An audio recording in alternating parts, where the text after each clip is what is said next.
오늘 함께 볼 말씀은 고린도 후서 12장 9절부터 10절까지의 말씀입니다. 고린도 후서 12장 9절부터 10절까지 제가 읽도록 하겠습니다. 나에게 이르시기를 내 은혜가 내게 족하도다. 이는 내 능력이 약한 데서 온전하여짐이라 하신지라. 그러므로 도리어 크게 기뻐함으로 나의 여러 약한 것들에 대하여 자랑하리니 이는 그리스도의 능력이 내게 머물게 하려 함이라. 그러므로 내가 그리스도를 위하여 약한 것들과 능욕과 궁핍과 박해와 공고를 기뻐하노니 이는 내가 약한 그때의 강함이라. 아멘. 오늘 우리 말씀을 전해주실 선교사님은 김명규 선교사님이신데, 우리 김명규 선교사님 내외는 원래 필리핀에서 선교 사역을 하셨어요. 웩선교회라고 하는 국제 선교회인데, 아마 규모로 따지면은 세계에서 가장 큰 선교 단체 중에 하나로 알고 있는데, 그 국제 선교회에 필리핀 교육센터에서 선교사들을 훈련시키고 또 선교사들을 훈련시켜서 선교지로 파송하는 그런 교육사역을 감당하고 계시다가 이제 부부분이 한국으로 들어오셔서 6개월은 한국 웩선교회 본부에서 선교사들을 돌보는 그런 사역을 하시고 6개월은 다른 지역, 인도나 뭐 그런 기타 지역에 나가셔서 선교사들을 훈련시키고, 이렇게 6개월은 한국에 들어오셔서 본부에서 사역을 하시고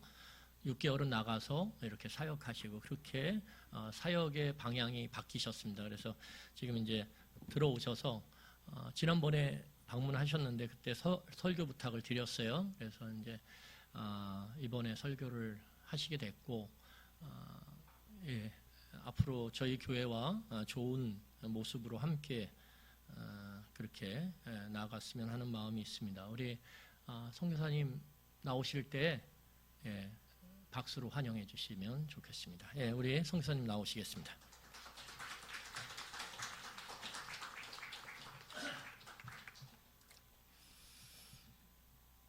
반갑습니다. 네. 제가 세움교회 성도님들의 그 이름을 일일이 다 알지는 못하지만 제가 익숙해서 몇 번 오다 보니까 얼굴이 많이 익숙해서 마음이 많이 편안합니다. 네. 우리 목사님께서 소개하신 것처럼 저는 선교사들을 훈련하는 선교사입니다. 그래서 10여 년 전부터 교회 개척 사역은 잠시 내려놓고 선교사들이 타문화권에 나가기 위해서 꼭 필요한 훈련들을 제공하고 그 선교사들을 또 파송하는 일들을 감당하고 있습니다. 특별히 올 한 해는 저희가 3개의 훈련들을 섬겼는데요. 첫째는 그 필리핀 그 따가이에서 선교에 관심이 있고 선교 헌신한 사람들을 대상으로 영어 훈련과 타문화 공동체 훈련을 섬겼고, 두 번째 훈련도 필리핀 마닐라에서 정말로 선교에 이제 나가려고 준비하는 사람들하고 또 영어로 어느 정도 소통이 가능한 사람들을 대상으로 타문화 선교 훈련을 섬겼습니다. 마지막은 인도에 있는 동북부에 가서 제가 속해 있는 웩 국제 선교회에 그 선교사가 되기 위한 최종 관문인 그 오리엔테이션을 진행을 했습니다. 오늘은 제가 선교사들을 훈련을 하면서 하나님께서 저에게 개인적으로 좀 말씀하셨던 부분에 대해서 좀 나누고 싶습니다. 저는 매년 9월이면 특별히 인도에 있는 동북부에 가서 선교사들 훈련하기 위해서 약 3개월 정도 방문을 합니다. 특별히 인도에 있는 그 선교사들 훈련하면서 제 안에 한 단어가 이렇게 떠올랐고 또 그 단어를 깊이 묵상하게 되었습니다. 그것은 바로 오늘 말씀의 주제인 약함입니다. 왜 약함이라는 단어가 제 머릿속에 계속 머무르고 떠나지 않았는지, 왜 이렇게 그 약함이라는 단어를 제가 묵상하게 되었는지 오늘 여러분들과 그 이유에 대해서 좀 말씀을 드리고 싶습니다. 약함이라는 단어는 사실 그렇게 긍정적인 단어는 아닙니다. 약함이라는 단어를 생각하면 단점, 뭐 결함, 부족함, 결핍, 뭐 모자람 이런 단어들이 떠오릅니다. 감추고 싶어하고 드러내고 싶지 않은 것이 바로 약함입니다. 그러니까 능력주의 세대를 살아가고 있는 우리 현대인에게 이 약함은 사실 마이너스로 작용합니다. 일을 잘하고 능력 있는 사람이 인정받는 세대에 우리가 살고 있습니다. 그래서 능력이나 성공이나 또 재능, 또 부를 드러내고 싶어하지 내가 가지고 있는 약함을 드러내고 싶어하는 사람은 아무도 없습니다. 그러나 오늘 우리가 읽은 바울은 세상이 가지고 있는 정반대 가치관으로 정반대로 이 약함에 대해서 우리에게 교훈하고 있습니다. 그래서 우리가 오늘 우리가 가지고 있는 이 약함에 대해서 어떻게 다뤄야 되는지를 좀 세 가지를 통해서 말씀드리겠습니다. 첫 번째는 하나님의 은혜만으로 족하다는 고백이 필요합니다. 하나님의 은혜만으로 족하다는 고백이 필요합니다. 바울이 이렇게 고백했습니다. 내 은혜가 내게 족하도다. 즉 하나님의 은혜가 바울에게 족하다 이렇게 말하고 있습니다. 즉 하나님의 은혜가 나에게 족합니다. 이런 고백이 우리에게도 필요합니다. 요즘 우리는요, 미국이나 유럽 사람들보다도 한국 사람들이 더 인정받는 세대에서 그런 세계에서 살고 있습니다. 제가 그냥 하는 말이 아니라 제가 피부로 직접 경험한 사실입니다. 한국하고 정말 멀리 떨어져 있는 저 동북 인도의 그 산속 시골 마을에서 살고 있는 사람들도 K-팝이나 K-드라마, K-영화, K-음식에 열광합니다. 그 어떤 다른 나라 사람들보다도 실제로 서양 사람들보다도 한국 사람들을 더 선호하고 한국 사람들을 더 좋아하는 것을 발견했습니다. 길거리를 가다가 만난 사람이나 또는 식당에서 우연히 마주친 사람들이 저희가 한국 사람이라고 하면 신기한 듯이 이렇게 또 쳐다보고 계속 이렇게 쳐다봅니다. 그리고 사진 한번 같이 찍자고 하시는 분들도 많습니다. 사실 저희 부부처럼 아저씨, 아줌마를 누가 좋아하겠냐고 하시겠지만 사실 여러분들이 동북 인도나 필리핀 이런 데 가시면 정말로 피부로 느낄 수 있습니다. 여러분 한국 여권의 파워도 세계 탑 순위에 있고요. 한국인으로서 가지고 있는 특권이 비교할 수 없을 만큼 커졌습니다. 반면에 동북 인도를 보면 정말 열악한 환경에 처해 있습니다. 아마 여기 계신 분들 아마 그 1990년대 말의 그 환경과 모습을 아직도 생생하게 기억하고 계신 분들이 많이 있을 것입니다. 여러분 1970년대 그 말의 환경 여러분들 생각해 보시면 가장 먼저 무엇이 떠오르세요? 1970년대 말의 그 생활 환경. 겨울에는 유난히 추웠던 것 같아요. 지금보다도 더 추웠던 것 같습니다.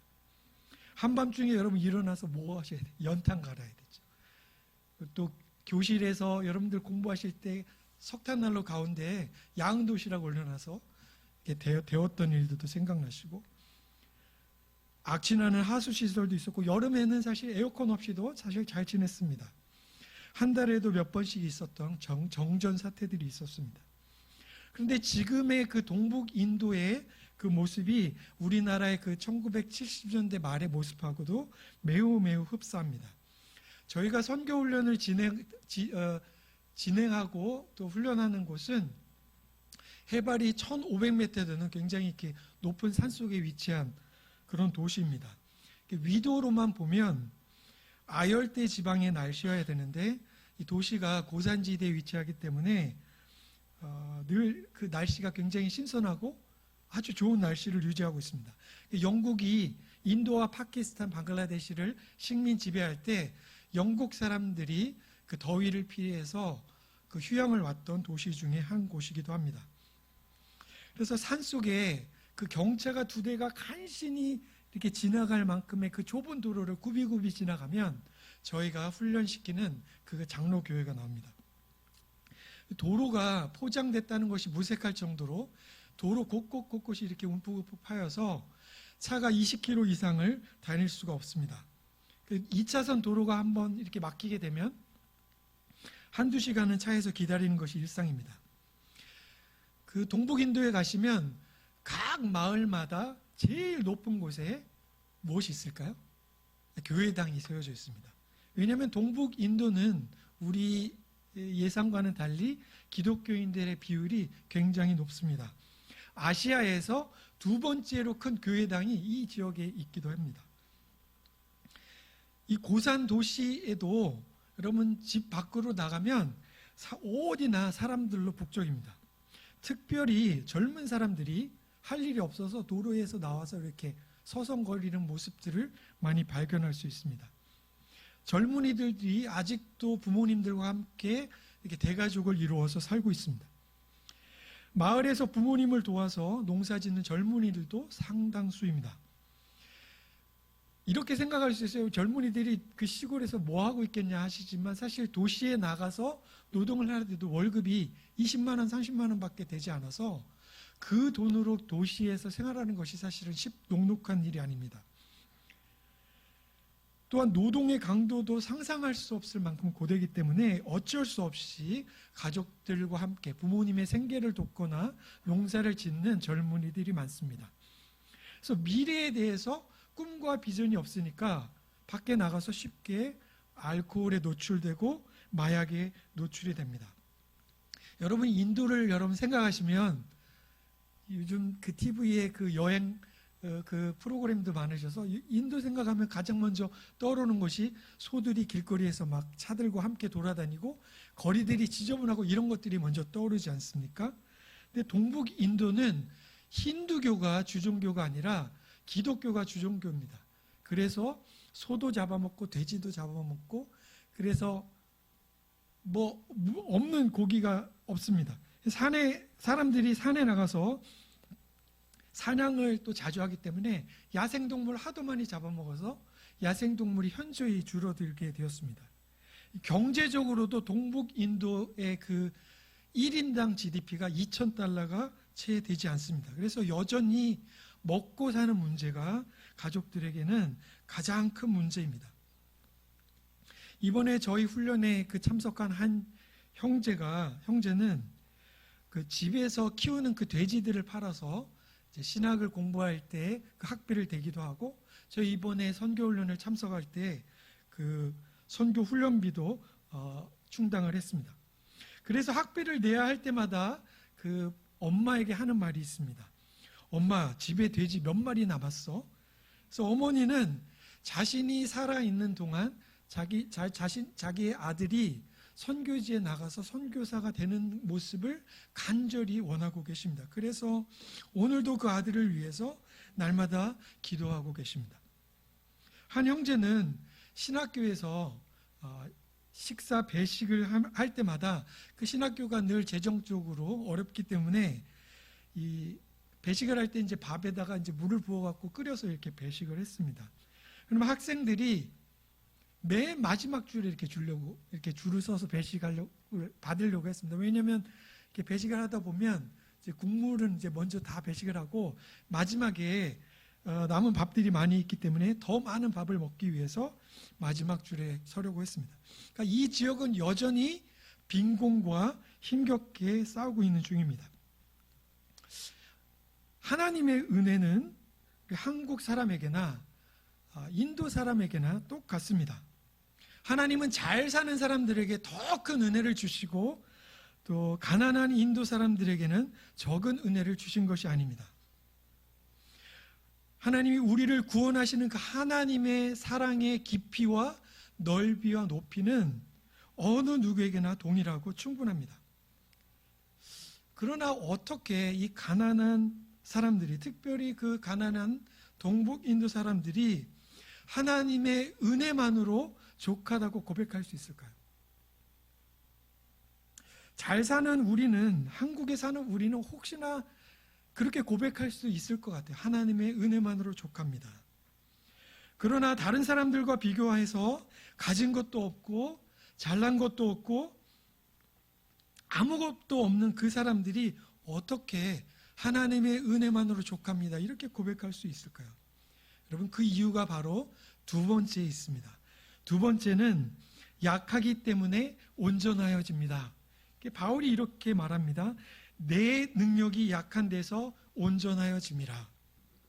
내 능력이 약한 것으로만 끝나면 여러분 하나님의 은혜가 족합니다 이렇게 고백할 수가 없습니다. 내 능력이 비록 약하지만 이 약함을 하나님께서 사용하신다는 것입니다. 하나님은 우리의 약함을 사용하셔서 우리의 약함을 하나님의 강함으로 채우셔서 사용하십니다. 저희가 선교사 훈련을 시키는데 그 선교사 훈련생들이 참으로 다양합니다. 중국과 필리핀과 베트남, 인도네시아, 파키스탄, 네팔에서 온 선교사 후보생들을 훈련시키고 있습니다. 그 중에서도 이 동북 인도에서 온 선교사 후보생들의 그 환경과 배경을 보면 참으로 겸손합니다. 물론 그 중에는 부유한 배경에서 온 후보생들도 있습니다. 그러나 대부분은 가난한 가정 환경에서 성장을 했습니다. 그래서 이 후보생들의 그 배경을 가만히 보면 하나님께서 왜 이런 사람들을 불러서 선교사로 부르셨지? 왜 이 가난한 환경과 가난한 배경에서 자란 사람들을 선교사로 부르시는지 의문이 들 때가 한두 번이 아니었습니다. 가난한 환경에서 자란 것은 그래도 이해할 수 있습니다. 그러나 많은 후보생들의 그 간증들을 들어보면 깨어진 가정에서 성장한 배경을 갖고 있는 후보생들이 많았습니다. 희한하게도 많은 사람들이 기독교 마을에서 기독교 종족에서 성장을 했습니다. 그럼에도 불구하고 많은 후보생들의 아버지들이 알코올 중독자였습니다. 그럼 알코올 중독자 아버지 밑에서 자란 자녀들은 대개의 경우 가정폭력을 경험합니다. 그래서 깨어진 가정에서 성장한 상처 입은 사역자를 하나님은 왜 상처 입은 사역자를 하나님의 일꾼으로 부르시는 걸까? 특별히 선교사로 부르시는 거지? 저는 이런 의문들이 계속해서 들었습니다. 또한 이 후보생들의 그 능력들을 보면 참으로 평범합니다. 제가 동북인도에서 한 6, 7년 정도 선교 훈련을 하면서 저는 한국 사람들이 정말 성격이 급하다는 것을 다시 한번 깨닫게 됐습니다. 여러분들 다 아시죠? 한국 사람들은 뭐든지 해도 빨리빨리 하지 않으면 견디지를 못합니다. 그리고 또 효과적으로 일을 처리합니다. 동북인도 사람들은요, 마음이 느긋해도 너무나 느긋합니다. 오늘 못하면 내일 하면 되고 또 내일 못하면 그 다음날 하면 됩니다. 한국 사람들은 이 모습을 보면 답답해서 미칠 지경이에요. 여러분 필리핀도 마찬가지입니다. 여러분들이 혹시 필리핀에 여행을 가시거나 마트에서 계산을 하실 때는 최소한 20분, 30분을 기다려야 할 각오를 하셔야 됩니다. 그 계산원이 행동도 엄청 느리고 또 이렇게 찍고 또 손으로 또 뭐 적고 또 도장도 또 찍고요. 달걀을 사면 달걀이 깨졌나 안 깨졌나 한 판을 일일이 들어봐서 이렇게 확인합니다. 그래서 혹시 깨졌으면 또 다른 사람한테 부탁해서 그거 바꿔오라고 기다렸다가 또 계속 기다려야 됩니다. 여러분 인도가 IT 강국이잖아요. 수학도 잘하고 컴퓨터도 잘해서 세계 유수에 있는 IT 기업의 수장이 인도 사람들이 많습니다. 그러나 여러분 모든 인도 사람들이 다 그렇게 똑똑하고 잘난 것이 아닙니다. 동북인도 사람들은 평범해도 너무나 평범합니다.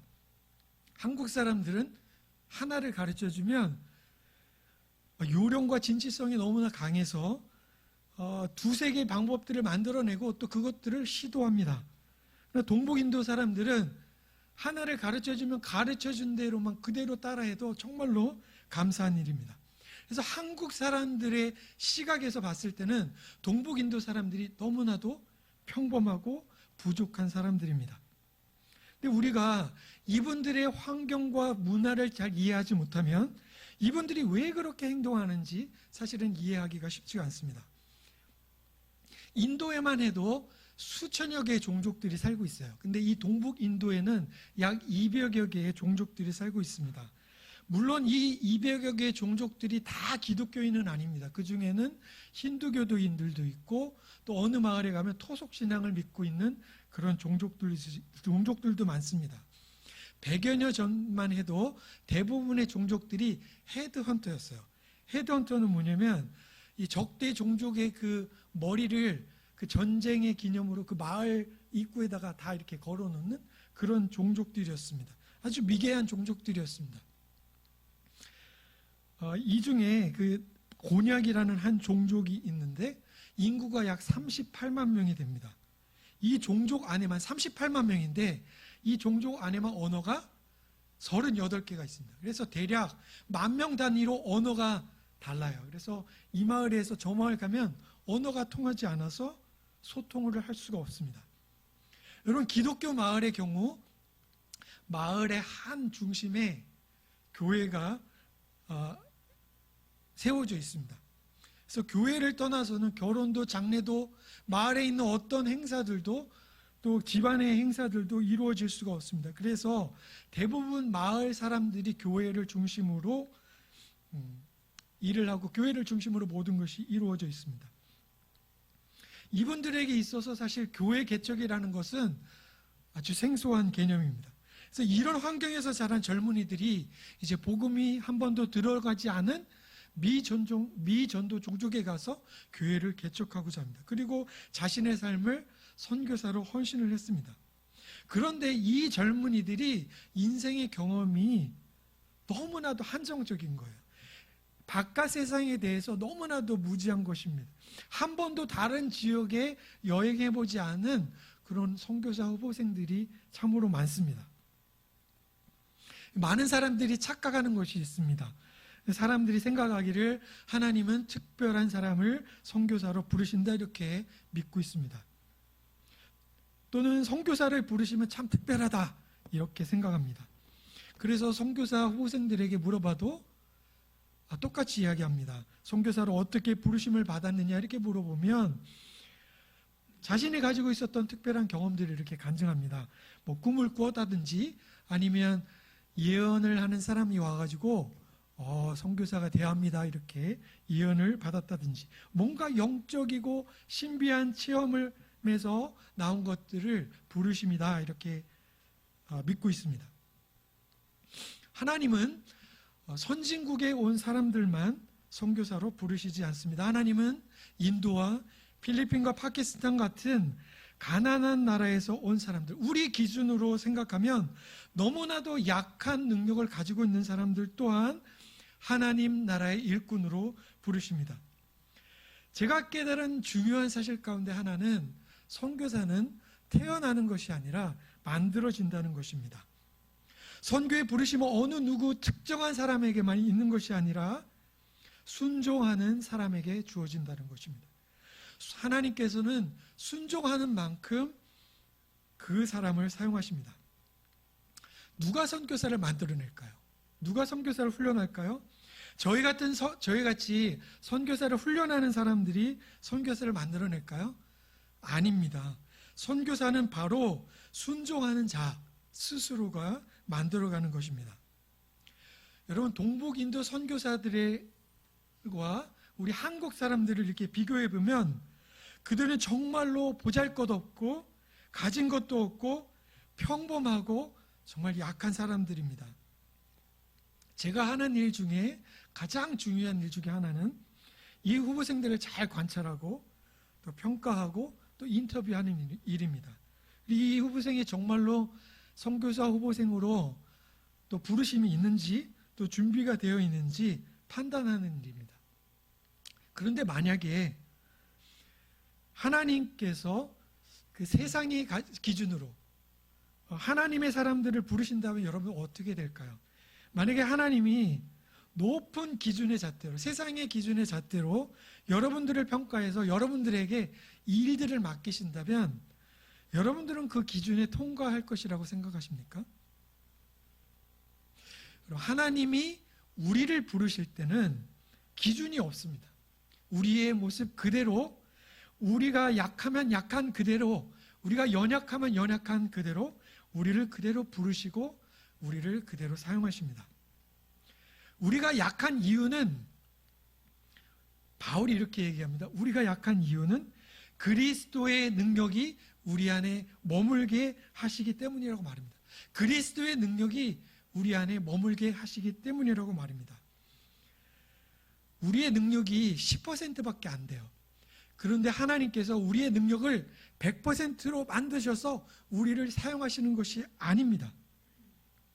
만약에 우리의 능력이 10%라면 하나님은 90%의 성령의 능력을 더하셔서 우리를 사용하십니다. 우리의 능력이 만약에 50%라면 50%의 성령의 능력을 더하셔서 일하십니다.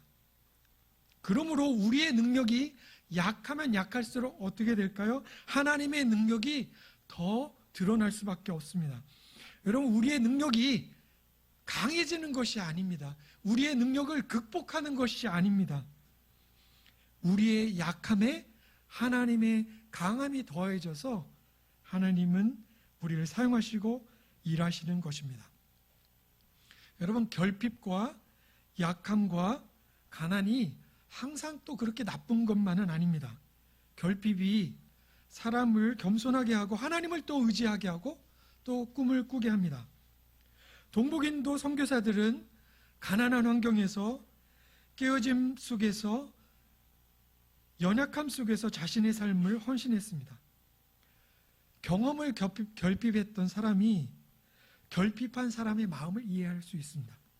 약함을 가지고 있는 자가 자신의 그 약함의 그 경험을 통해서 약한 자를 진심으로 도와줄 수가 있습니다.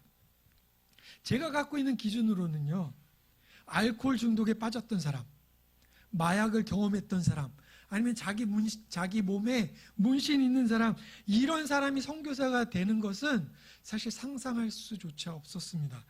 그러나 이런 약함을 갖고 있는 동북인도 선교사들이 이제는 선교지에 가서 정말로 사역을 잘 감당하는 선교사가 되어 있습니다. 가난한 그 동북인도 교회들이 어떻게 선교사를 파송할 수 있을까? 저는 기대조차 하지 않았습니다. 그런데 이 시골 산골 마을에 있는 동북인도 교회들이 이제는 선교사를 파송하고 후원하는 기적적인 일들을 제 눈으로 목도하고 있습니다. 담임 목사의 월급의 2~3배가 되는 그 돈을 선교사에게 온 교회가 전심으로 후원을 하고 있습니다. 하나님은 우리의 약함, 우리의 결핍, 우리의 비천한 경험을 사용하십니다. 우리의 약함을 통해서 복음을 드러내시고 하나님의 영광을 나타내십니다. 저의 개인적인 그 가족 경험을 하나 이야기하겠습니다. 제 딸이 고등학교 때부터 우울증으로 고생을 했습니다. 고등학교를 졸업하고는 한 1년 동안 학교 수업도 가지 않고 무기력하게 방 안에만 있었습니다. 저는 그 전에는 그 우울증에 걸린 사람들이나 그 가족들에 대해서 특별히 큰 관심이 없었습니다. 그런데 제 딸이 이렇게 힘들어하는 모습을 보면서 주변에 우울증으로 힘들어하는 사람들이 조금씩 보이기 시작했습니다. 그 당사자와 그 가족들의 마음이 조금씩 이해되기 시작했습니다. 그리고 우울증으로 힘들어하는 사람들이 우리 주변에 이렇게 많이 있다는 사실 또한 보이기 시작했습니다. 하나님은 우리의 약함을 통해서 또 다른 약함을 보게 하십니다. 우리가 약함이 있는 이유는요, 반드시 목적이 있습니다. 그 이유가 뭐라고 말씀하십니까? 바로 그리스도의 능력이 우리 안에 머물게 하심이라. 그러므로 온전하여지는 것입니다.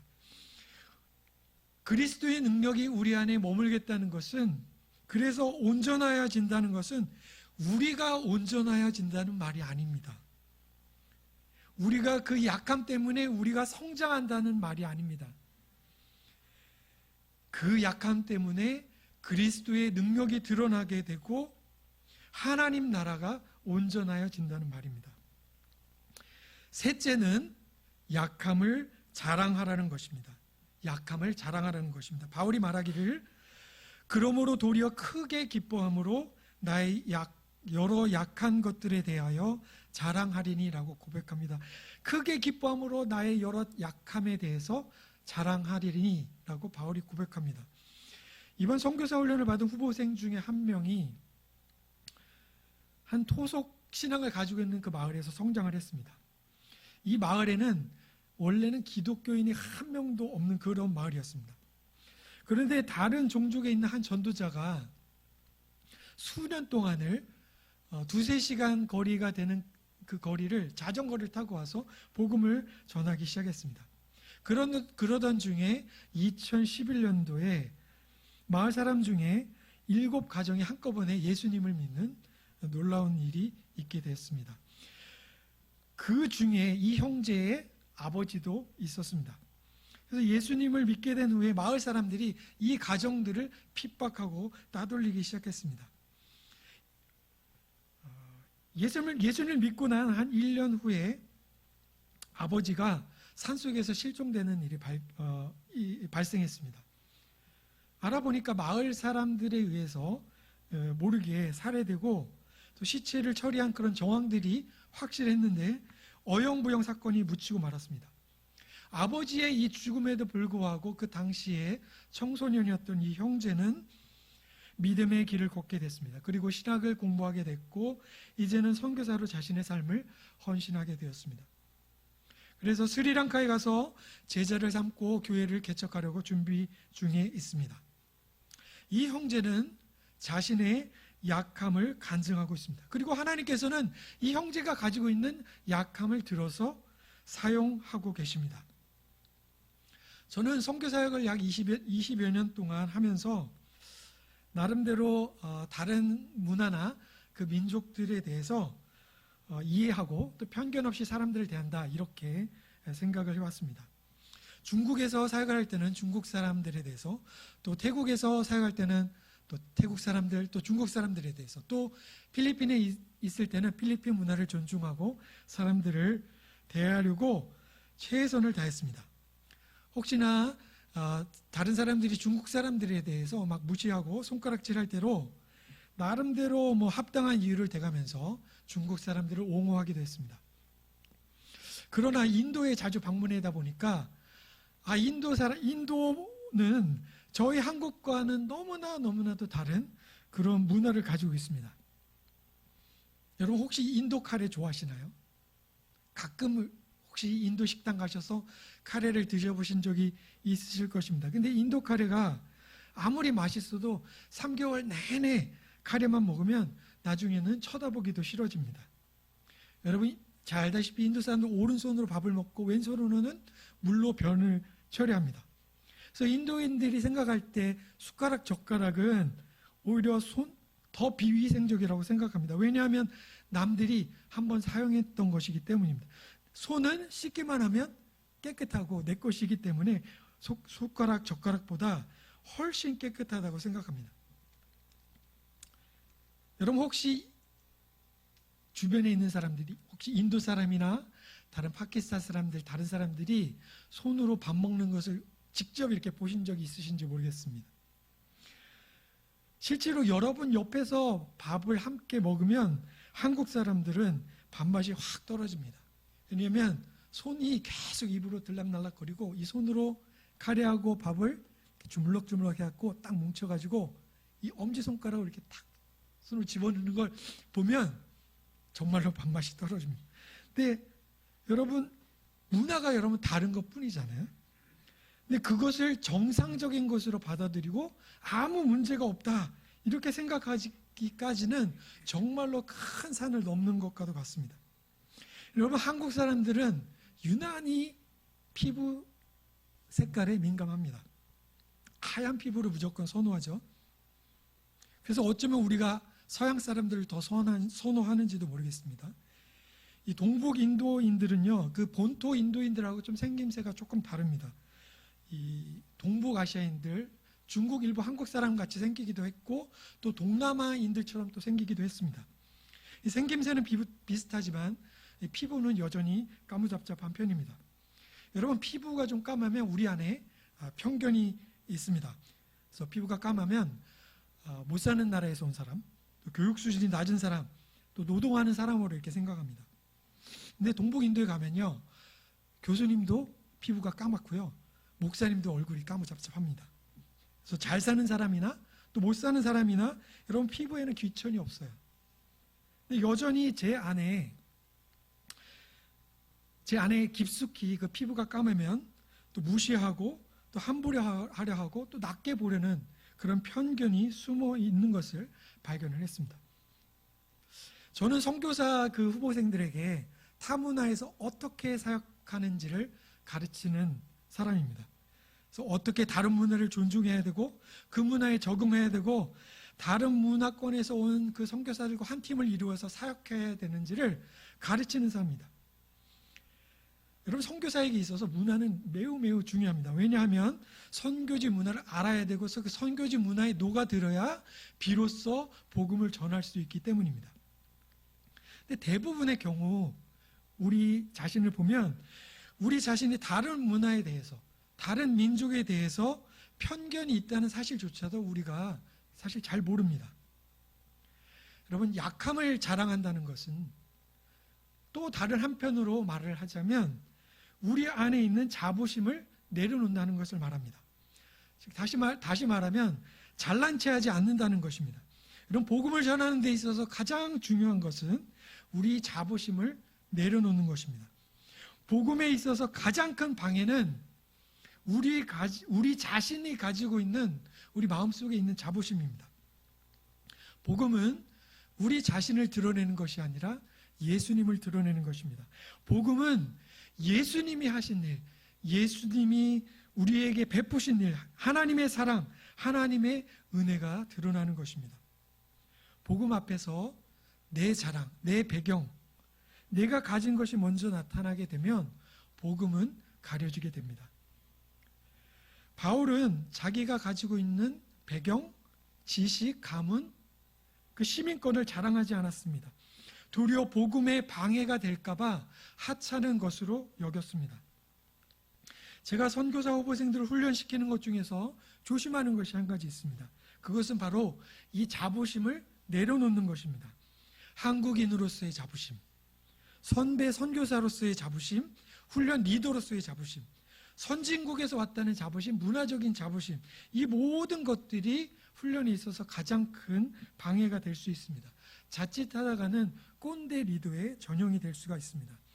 이번에 동북 그 인도 선교사들을 훈련시켰을 때 후보생들이 약 23명이 됐습니다. 대부분은 20대 후반에서 30대 초반이었는데 이 훈련을 졸업하는 순간 이분들은요 저와 똑같은 선교사가 되는 것입니다. 선교지에서 20년을 사역을 하든 이제 선교지에 갓 들어온 선교사든지 이제는 그 선교지 한 팀에서 동료 선교사로서 동등하게 함께 사역하게 됩니다. 이 선교사 후보생 중에 한 명이 그 메이데이라는 종족에서 온 형제가 있었습니다. 약 2년 전에 이 메이데이 종족하고 바이데이 종족 간에 그 분쟁, 그 전쟁이 일어났습니다. 이 메이데이 종족은 힌두교 종족이고요.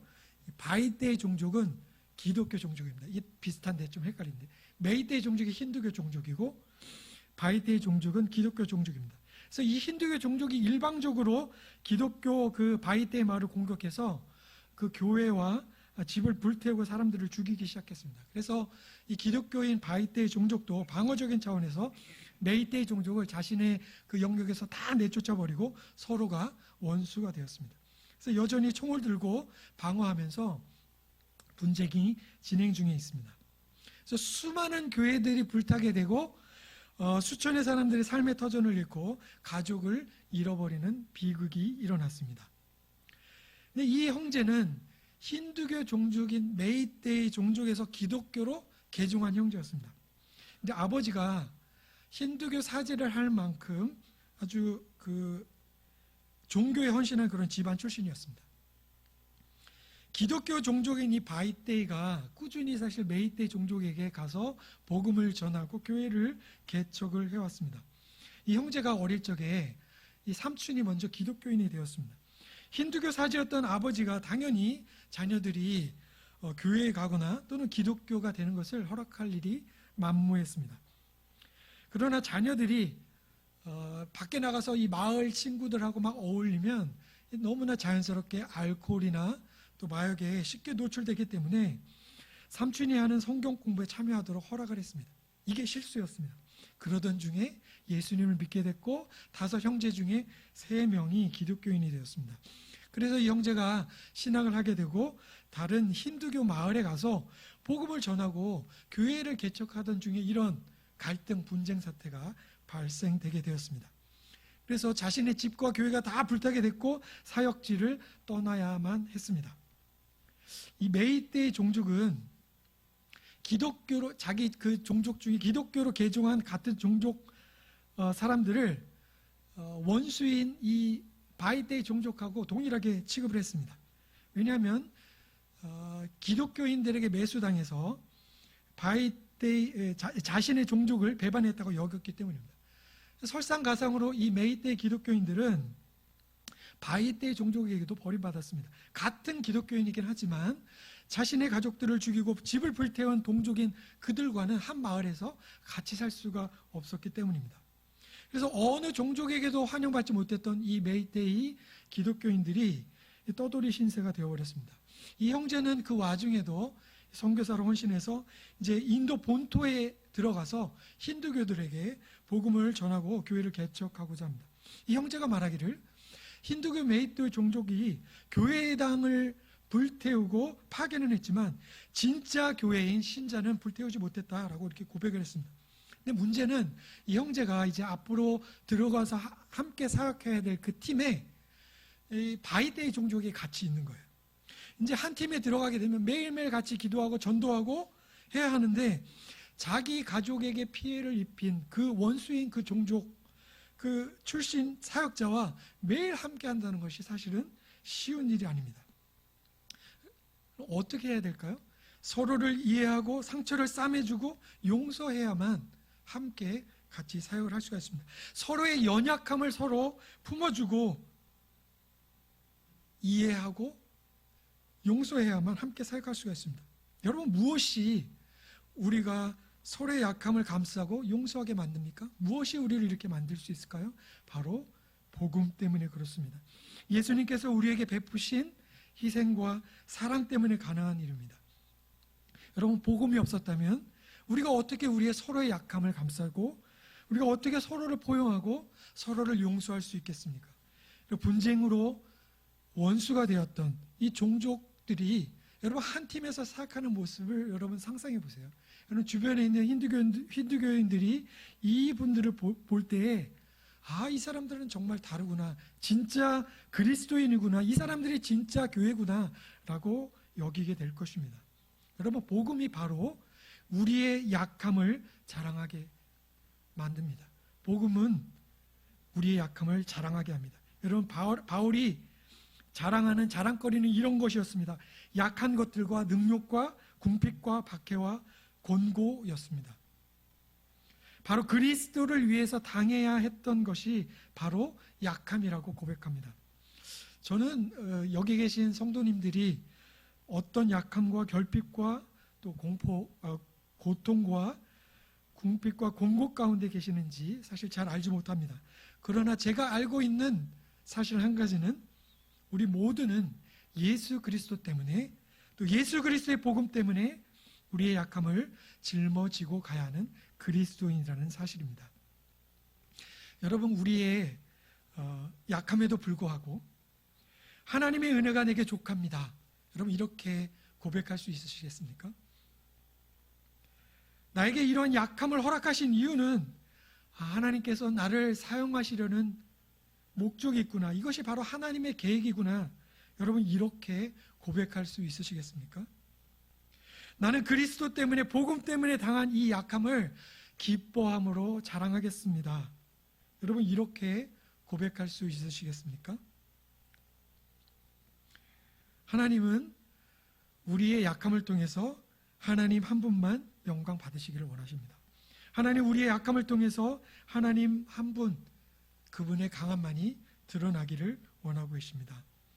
우리의 약함을 통해서 정말 하나님 한 분만 영광 돌리는 여러분들이 되시기를 주님의 이름으로 축복합니다. 우리 함께 찬양 한 곡 같이 하면서 말씀 오늘 드린 말씀을 생각하면서 같이 찬양하고 함께 기도하는 시간을 갖겠습니다.